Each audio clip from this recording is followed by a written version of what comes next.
শোন, crystal field theory, crystal field theory of coordination compounds. কথা বলিস না, ভিডিও হচ্ছে। Crystal field theory of coordination compounds. Coordination কম্পাউন্ডসে যে ভিভিটি থিওরি পড়ছিস ওটার মধ্যে অনেক ড্রব্যাকস ছিল। কী কী ড্রব্যাকস ছিল ওটা একটা ভিডিওর মধ্যে বানায় পাঠাইছিলাম তোদেরকে, তোরা দেখছিস কিনা আমি জানি না। একটা ছোট্ট ভিডিওর মধ্যে দেখ, এই জায়গাটা ভিডিও করে পাঠাইছিলাম যে অনেক অ্যাজামশানস হয়, ঠিক আছে। সবচেয়ে বড় অ্যাজামশান তো এই জিনিসগুলা, সবচেয়ে নোংরা আর বড় অ্যাজামশান হচ্ছে এই জিনিসগুলা। এই যে এখান থেকে যখন ইলেকট্রন ছাড়তেছে বাকিগুলো পেয়ার আপ করতেছে কেন? ভিতরের দিকে পেয়ার আপ করে গিয়ে ফাঁকা করে দিচ্ছে, তাই না? অ্যাজামশান এটা। তারপর কালার অফ দ্য কমপ্লেক্সেস বোঝানোর চেষ্টা করে না, ঠিক আছে। Low spin high spin complex বলে ছেড়ে দেয়, ঠিক আছে, কিন্তু ম্যাগনেটিক প্রপার্টি ঠিক করে বুঝাতে পারে না। হ্যাঁ, সিঙ্গেল স্পিন থাকলে প্যারাম্যাগনেটিক, ডবল স্পিন থাকলে ডায়াম্যাগনেটিক বুঝলাম, কিন্তু এক্সট্রিম কেস অফ প্যারাম্যাগনেটিকও তো হয়, ফেরোম্যাগনেটিজম। ম্যাগনেটিক প্রপার্টিগুলো ঠিক করে বোঝায় না। সল্টের কালার এরকম, কালারের মানে কালারটা তো আসে কিন্তু কালারটার কারণ কি সেটা বুঝাতে পারে না, ঠিক আছে। তারপর এই যে হাইব্রিডাইজেশনগুলো যে হচ্ছে inner D orbit, inner complex আর আউটার কমপ্লেক্স। ইনার কমপ্লেক্সগুলো বোধহয় হচ্ছে তোর লো স্পিন কমপ্লেক্স, না ইনার কমপ্লেক্সগুলো হচ্ছে হাই স্পিন কমপ্লেক্স আর আউটার কমপ্লেক্সগুলো হচ্ছে লো স্পিন কমপ্লেক্স। এই দেখ এটা ইনার কমপ্লেক্স, কারণ ইনার ডি ইউজ হয়েছে, সেটা হচ্ছে লো স্পিন কমপ্লেক্স, স্পিনই থাকে না। আবার আউটার কমপ্লেক্সগুলা, এটাও ইনার কমপ্লেক্স। আউটার কমপ্লেক্স একটা দেখা দেয় ভাই, এই দেখ আউটার কমপ্লেক্স sp3d2, বাইরের এফটা ইউজ হয়েছে, এটা আগেই পড়াইছি না। এই দেখ হাই স্পিন কমপ্লেক্স, স্পিন থাকে যায়, ঠিক আছে। তো এই জিনিসগুলো বুঝাইছি কিন্তু ম্যাগনেটিক প্রপার্টি ঠিক করে বোঝায় নাই। মানে আগের ভিডিওতেই এই ড্রব্যাকসগুলো আমি প্রচুর বলছি। গিভস কোয়ান্টিটেটিভ এক্সপ্লানেশন, কোয়ান্টিটেটিভ কোনো এক্সপ্লানেশন দেয় না। কতটা এনার্জি স্প্লিট হচ্ছে সেটা বলে না। লাইগ্যান্ডের নেচারের ব্যাপারে বলে না। তাহলে কতগুলো ড্রব্যাক শিখলি? এক, প্রচুর অ্যাজাম্পশন চলে ইলেকট্রন পেয়ারিং নিয়ে। দুই, ম্যাগনেটিক প্রপার্টির ব্যাপারে ঠিক করে বলে না ভিভিটি থিওরি। তিন, কালারের ব্যাপারে বলে না। চার, কতটা এনার্জি ডিফারেন্স হচ্ছে, মানে থার্মোডাইনামিক স্টেবিলিটি আর কাইনেটিক স্টেবিলিটির ব্যাপারে বলতে পারে না। তারপর হচ্ছে আরেকটা কি, লাইগ্যান্ডের নেচারের ব্যাপারে ঠিক করে বলতে পারে না, ঠিক আছে। উইক লাইগ্যান্ড না স্ট্রং লাইগ্যান্ড এগুলোর ব্যাপারে ঠিক করে বলতে পারে না। পাঁচটা ড্রব্যাক আছে, মানবো এটা? আমি মানবো না। তাই জন্য নতুন থিওরি দিচ্ছে ক্রিস্টাল ফিল্ড থিওরি। এবার দুঃখের কথা হচ্ছে এই ক্রিস্টাল ফিল্ড থিওরিরও আরেকটা নতুন থিওরি আছে যেটাকে বলে লাইগ্যান্ড ফিল্ড থিওরি, যেটা তোদের সিলেবাসে নেই। বুঝতে পারলাম কথাটা? তার মানে ক্রিস্টাল ফিল্ড থিওরিটাই হচ্ছে লাস্ট। এবার তাহলে ক্রিস্টাল ফিল্ড থিওরি যদি আমাকে বুঝতে হয়, দেখ এবার যদি ক্রিস্টাল ফিল্ড থিওরি বুঝতে হয় তাহলে বুঝতে হবে ভিভিটি ওসব কিছু না। কী হয় ক্রিস্টাল ফিল্ড থিওরিতে? সাপোজ ধর মাঝখানে মেটাল আয়নটা আছে, তো তার চারপাশ দিয়ে যে লাইগ্যান্ডটা আছে এদের মধ্যে আইদার আয়ন আয়ন ইন্টারাকশনস হয় और आयन डाइपोल इंटरेक्शन है। কি বললাম? Either number one ion ion interaction হয় আর নাম্বার টু কি হয়? আয়ন ডাইপোল ইন্টারাকশন হয়। এবার কীরকম ব্যাপারটা, তুই যদি ভিভিটির দিকে দেখতি, তোর ভিভিটিতে কি জানতি? যে লাইগ্যান্ডগুলো কোঅর্ডিনেট বন্ড করে, মানে পিওরলি কোভ্যালেন্ট বন্ডের কথাই ভাবা যায়, তাই তো। লাইগ্যান্ডগুলো নিজের lone pair of electrons donate করে দেয়, এটাই বুঝাইছিলাম ফাঁকা ডি অরবিটালসে, রাইট আর রং? কিন্তু এইখানে ওইটা না, এখানে হচ্ছে বলে যে লাইগ্যান্ডগুলো আছে, সাপোজ ধর তুই যদি CONH3 এক্সাম্পল নিস, আর তুই যদি COF6 এক্সাম্পল নিস, তাহলে বলা হয় যে সিওটা মাঝখানে যেই চার্জেই থাকুক, এখানে সিওটা +3 চার্জে আছে, এখানেও +3 চার্জে আছে। এইবার এর চারপাশে যে F F F F F এফগুলো আছে, এই এফগুলো হচ্ছে পয়েন্ট চার্জেস বা পয়েন্ট নেগেটিভ চার্জেস। বুঝতে পারলাম? এই এফগুলো কি আসলে point negative charges. These are point negative charges. এই যে পয়েন্ট নেগেটিভ চার্জেসগুলো আছে এদের মধ্যে interaction, electrostatic force of interaction হয়। বুঝতে পারলাম? আর তাহলে স্যার যদি থাকে, ধরো NH3 থাকে, NH3গুলোকে তো তুমি পয়েন্ট নেগেটিভ চার্জেস ধরতে পারবে না, কারণ NH3-র মধ্যে তো চার্জ নেই না। তাহলে যে ওর লোন পেয়ারগুলো আছে, ওই লোন পেয়ারগুলোর সাথেই তার মানে এটা হলো তোর ion ion interaction, point negative charges সব কয়টা, আর পজিটিভ আয়ন, আর এটা হচ্ছে আয়ন ডাইপোল, এটা হচ্ছে আয়ন আর ডাইপোলের ইন্টারাকশন। তো আইদার আয়ন ডাইপোল আর আয়ন আয়ন, এখান থেকে অনেকগুলো NH3 আঁক।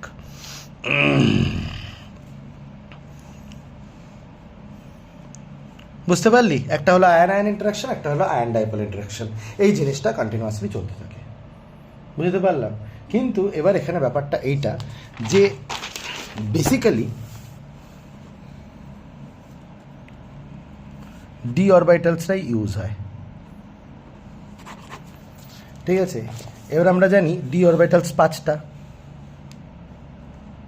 তো বই থেকে দেখাই, আমার টাইম কম লাগবে, চাপ নাই তো? হ্যাঁ,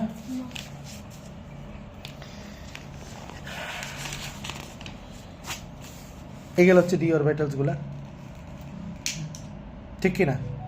দিস আর ডি অরবাইটালস।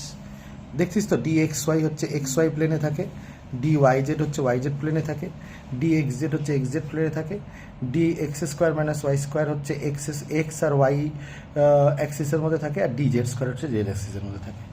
5টা ডি অরবাইটালস হচ্ছে, এদেরকে আমরা বলি ডি জেনারেট অরবাইটালস। স্যার কেন বলো এদেরকে ডিজেনারেট অরবিটালস? তার কারণ কি, এরা সবাই সেম এনার্জি ক্যারি করে একটা এমনি আয়নে, যে কোনো আয়নে। সাপোজ ধর কোবাল্ট আয়নের কথা ভাব, নিকেল আয়নের কথা ভাব, বা যে কোনো আয়নের কথা ভাব, ম্যাগনেসিয়াম আয়নের কথা ভাব, যে কোনো আয়নের কথা ভাব, ঠিক আছে? এরা জেনারেলি কী ক্যারি করে? এরা জেনারেলি সেম এনার্জি ক্যারি করে। আর তাই হবে, একটা পার্টিকুলার সাবশেলের মধ্যে যতগুলো অরবিটালস আছে তারা সেম এনার্জি ক্যারি করতে বাধ্য। তো সেম এনার্জি ক্যারি করে, তাই জন্য তাদেরকে কী বলা হয়? D generate orbitals. এইবার ভাব যে এরা একসাথে আছে,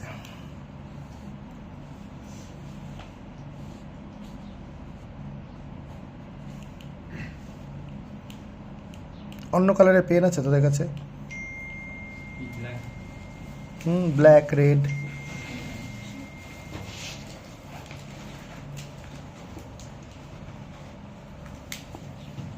বাহ, গুড গার্লস।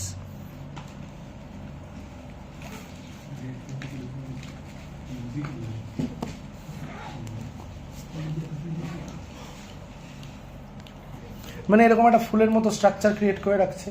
এই 5জন অরবিটাল একটাই কোঅর্ডিনেট অ্যাক্সিসের মধ্যে ভাব, ভাবা কি খুব মুশকিল না? এইবার একটা কথা শোন, এর চারপাশ দিয়ে যখন লাইগ্যান্ড আসা শুরু হবে, ঠিক আছে, যারা ডি অরবিটালের সাথে ওভারল্যাপ করবে, বুঝতেছিস পড়া না বুঝতেছিস না? যারা পয়েন্ট চার্জেস, তারা কি করবে? তারা তো নিজেরা নেগেটিভলি চার্জড। আমি মানতেছি যে তোর যে ইয়েটা নিচ্ছিস তুই যে মেটালটা নিচ্ছিস, ওই মেটালটা পজিটিভলি চার্জ হতে পারে, ঠিক আছে? মেটালটা কোবাল্ট +3 হয়, নিকেল +2 হয়, তো বের করে দেখছিস, মানে you have seen that they are positively charged metals, right or wrong? D block metals, they are positively charged, and with them the point charges, which are actually the ligands, will interact with ion-ion interaction, or the neutral molecules will interact as ion dipole interactions. But when they will interact, these d orbitals do have what to say, degenerate energy or same energy, so they will come from all the directions. Now what will happen when they will come from all the directions? Tell me one thing. When there is repulsion, there is increase of energy or decrease of energy? Increase of energy. Repulsion is always supported by increase of energy, and attraction is always supported by decrease of energy. সব সময় মনে রাখবি, এটা chemistry, physics, biology, গোটা ইউনিভার্সের rule. এটা মনে রাখবি কীভাবে বলতো? ধর একটা গার্লফ্রেন্ড আর বয়ফ্রেন্ডের ঝগড়া হচ্ছে, রিপালশন হচ্ছে, অনেক ঝগড়া হচ্ছে, এনার্জি আউটপুট হচ্ছে, তাই না? তো দুইজন ঝগড়া করে দুজনকে টেক্সট করা বন্ধ করে দিল, ফোন করা বন্ধ করে দিল, ঠিক আছে, আর কথা বলতেছে না, নিজের পোটেনশিয়ালটা মেনটেন করতেছে। তার মানে কি হলো? পোটেনশিয়াল এনার্জি হাই হয়ে গেল। আচ্ছা শোন, এটুকু বুঝলি তো? এবার ঘটনাটা আমি আগের ক্লাসে আগের অবধি কি বললাম, যে চারপাশ থেকে এখন লাইগ্যান্ড আসা শুরু করবে। ধর এই পাশ থেকে লাইগ্যান্ডগুলো আসলো, আইদার আয়ন আয়ন ইন্টারাকশন হোক, আয়ন ডাইপোল ইন্টারাকশন হোক। যখন লাইগ্যান্ড আসবে, কি বললাম আমি কথাটা, যে তোরা নিজেরা জানিস যে অরবিটালরা কি হয়, নেগেটিভ এর মানে নেগেটিভলি চার্জ হয়, কারণ অরবিটালের মধ্যে কী থাকে, ইলেকট্রনস থাকে। কি ঠিক বললাম ভুল বললাম? এবার মানতেছি যে স্যার ইয়েটা যে আছে মেটালটা আছে ওর তো পজিটিভলি চার্জ, মেটালটা পজিটিভলি চার্জ হোক না, ওর অরবিটালসগুলো তো নেগেটিভলি চার্জড, ঠিক কথা। চারিপাশ থেকে যখন লাইগ্যান্ড আসবে তাহলে রিপালশন হবে। এবারে কী বুঝাইলাম, গার্লফ্রেন্ড বয়ফ্রেন্ডের মধ্যে ঝগড়া হলে, রিপালশন হলে ওরা দুজনকে টেক্সট করে না, তার মানে কি দুজনের পোটেনশিয়াল বাড়াচ্ছে, তার মানে পোটেনশিয়াল এনার্জি হাই হয় সবসময় রিপালশন হলে। আর এটা বোঝার আরেকটা উপায় আছে, রিপালশন হওয়া মানে দূরে চলে যাওয়া মানে এনার্জি হাই হওয়া, অ্যাট্রাকশন হওয়া মানে কাছে চলে আসা মানে এনার্জি কমে যাওয়া, ইয়েস অর নো? তো এইবার ঘটনাটা হচ্ছে যে এই পাশ থেকে যদি নেগেটিভলি চার্জ লাইগ্যান্ড আছে, আর লাইগ্যান্ডরা নেগেটিভলি চার্জ কিংবা ক্যারিং হয়, ক্যারিং লোন পেয়ার অফ ইলেকট্রনসই হয়, এছাড়া তো লাইগ্যান্ড হয় না। কি ঠিক বললাম না ভুল বললাম? তো তখন কি হবে, চারিপাশ থেকে লাইগ্যান্ডগুলো যখন আসবে তখন রিপালশন হবে। রিপালশন হওয়ার ফলে প্রত্যেকটা ডিজেনারেট ডি অরবিটালসের এনার্জি বাড়বে, এরও বাড়বে।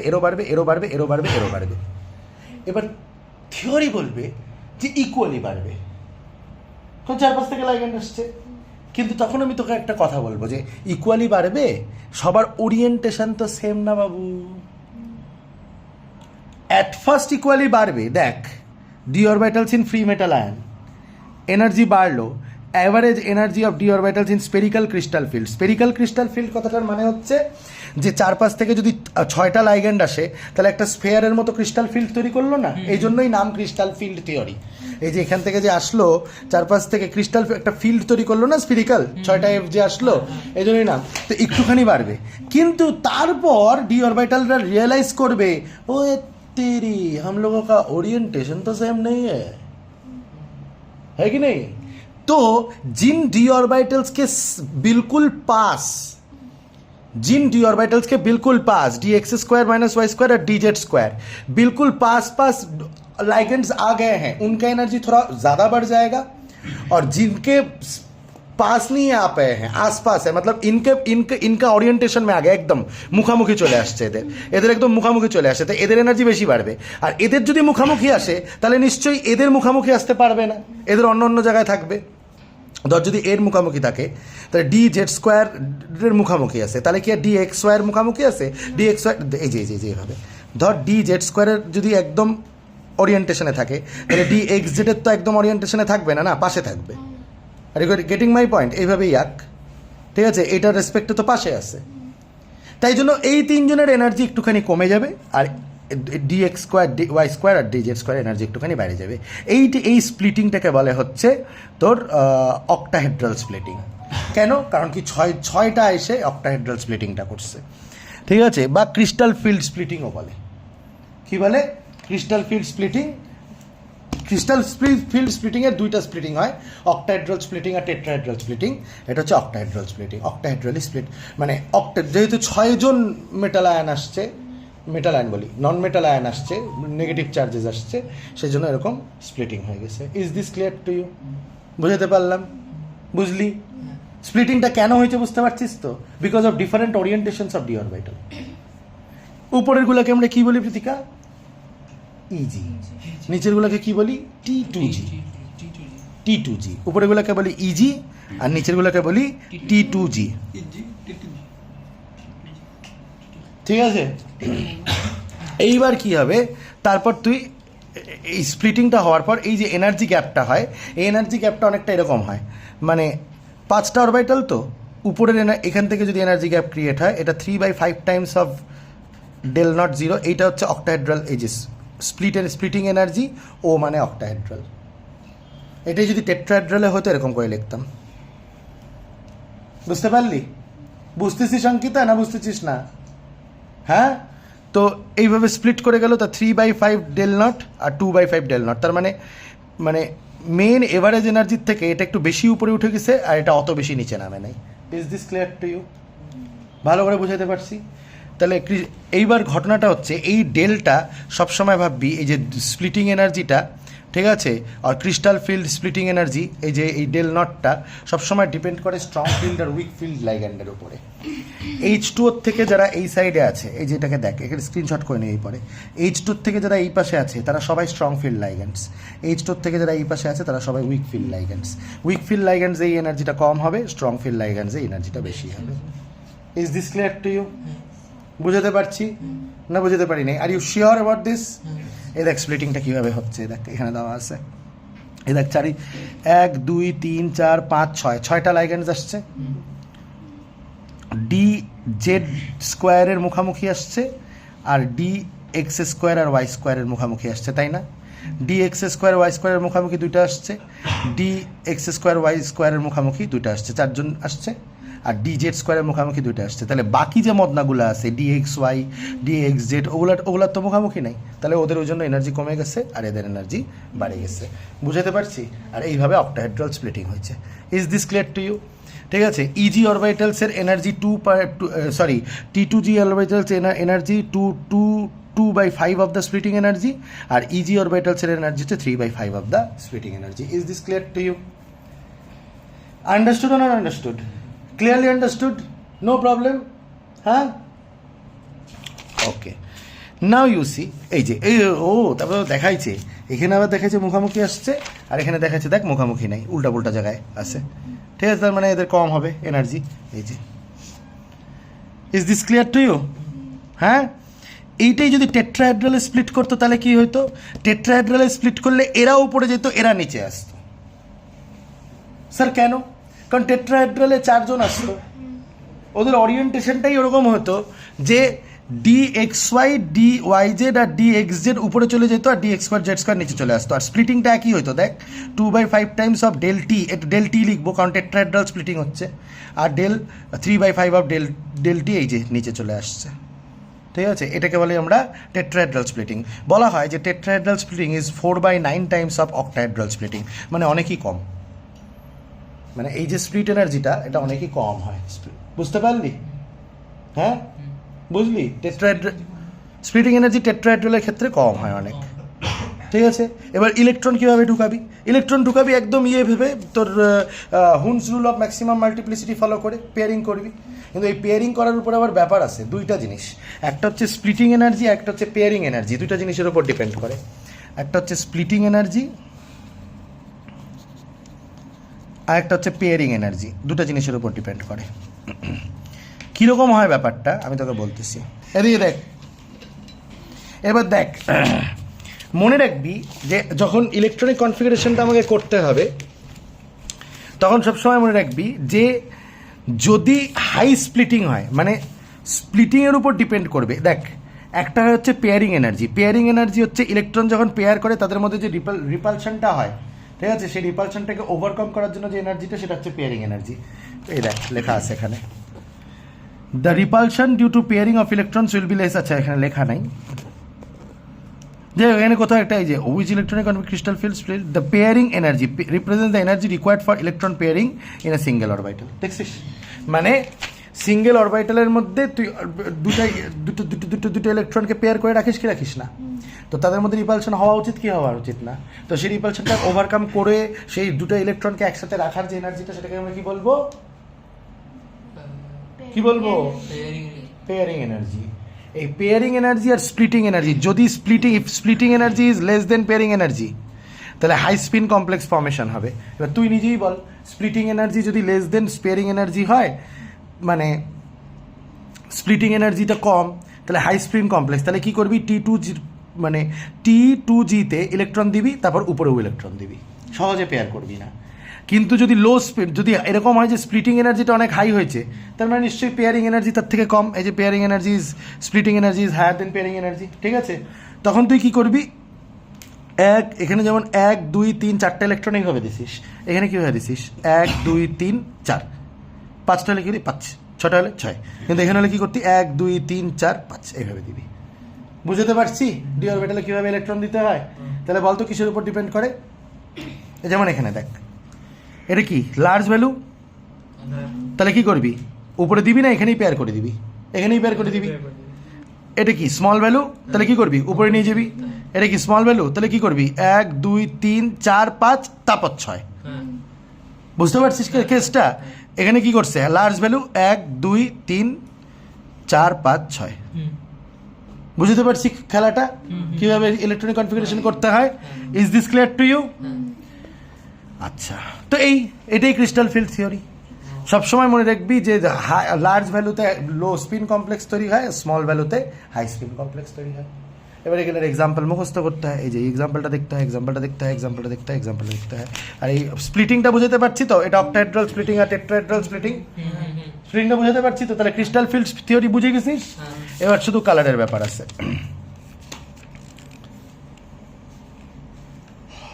এই যে এই কোশ্চেনটা দেখবি, এই দেখ, state reason for each of the following situations. CO+2 is easily oxidized to CO+3 in the presence of strong ligand. ও বলতো স্প্লিটিং কে বেশি করবে, স্ট্রং লাইগ্যান্ড না উইক লাইগ্যান্ড?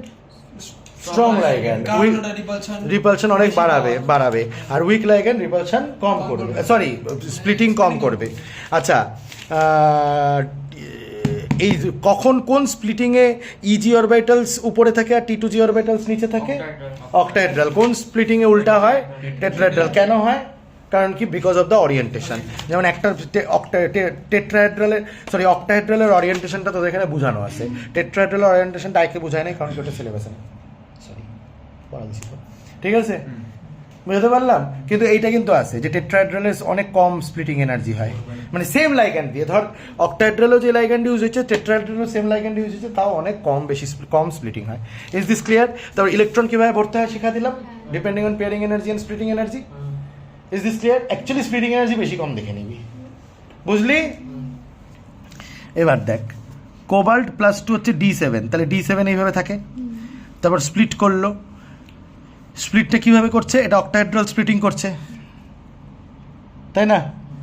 তাহলে অক্টাহেড্রাল স্প্লিটিং করার পর এখানে 1 2 3 4 5 6 7 দিছে।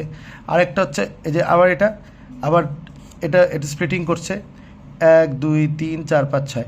তার মানে কি হয়েছে, যে হাই এনার্জিতে যে ইলেকট্রনটা থাকে ওটা ইজিলি লুজ হয়ে যাবে কিনা? তাহলে CO+2 থেকে CO+3 ফর্ম করা ইজি হবে কিনা? বুঝতে পারলি? এটা হচ্ছে ইয়ে স্প্লিটিং হয়েছিল, মানে কি যেন বলে ওর নাম, হাই এনার্জি স্প্লিটিং হয়েছিল। এটা তো অবভিয়াসলি না, হাই এনার্জি স্প্লিটিং হলে ও উপরের শেলে কেন যেতে যাবে, এখানেই পেয়ার করতে যাবে। লো এনার্জি স্প্লিটিং হলে তখনই এরকম হতে যাবে। Is this clear to you? তখনই ওর সিঙ্গেল রেখে উপরের দিকে যেতে যাবে। বুঝতে পারছি না, বুঝতে পারি নাই? তাহলে বলতো লো এনার্জি স্প্লিটিং হলে লো স্পিন কমপ্লেক্স তৈরি হয় না হাই স্পিন কমপ্লেক্স তৈরি হয়? হাই স্পিন কমপ্লেক্স তৈরি হয়। আর হাই এনার্জি স্প্লিটিং হলে লো স্পিন কমপ্লেক্স তৈরি হবে। আর এটা বুঝতে পারছিস তো? হ্যাঁ, ক্লিয়ার হচ্ছে? কারণ কি এটা এখানে ফার্স্টে ভরছে এইভাবে, এখানে ভর্তি হয়ে গেছে, এখানে দিচ্ছে, তো এটাকে আলাদা, এটাকে ভাগা দিতে তো বেশি এনার্জি লাগবে না, এটা হাই এনার্জিতে আছে। Is this clear to you? ব্যাস, এই ভিডিও দিয়ে এইটুকুই থাকুক, তারপর কালারের ব্যাপারে বলতেছি।